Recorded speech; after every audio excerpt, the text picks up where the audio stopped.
În biserica iubirii, peste inima săracă, Dumnezeu din cer apleacă raiul veșnic viu.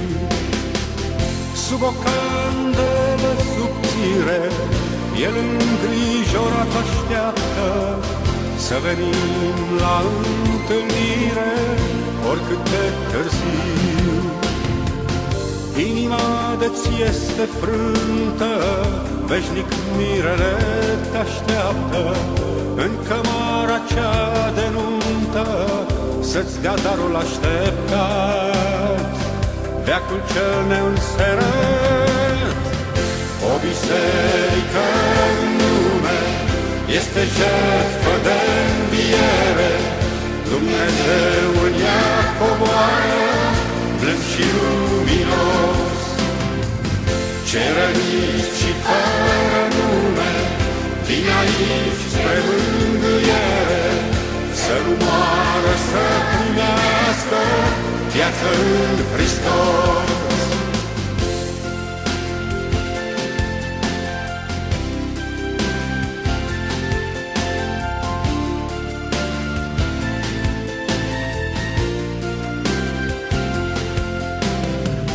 Prin biserica iubirii au trecut mereu părinții, și mai răi și cuminții, căutând spre cer.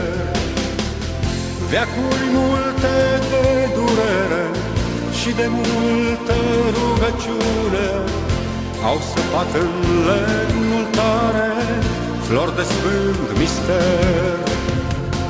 Ziduri sfinte de biserici stau mereu în priveghere, inima să ți-o desferici din tristețea lumii grea. Mirele să vină în ea, o biserică în lume este jertfă de înviere, Dumnezeu în ea coboară, blând și luminos. Cei răniți și fără nume vin aici spre mângâiere, să nu moară, să primească viață în Hristos.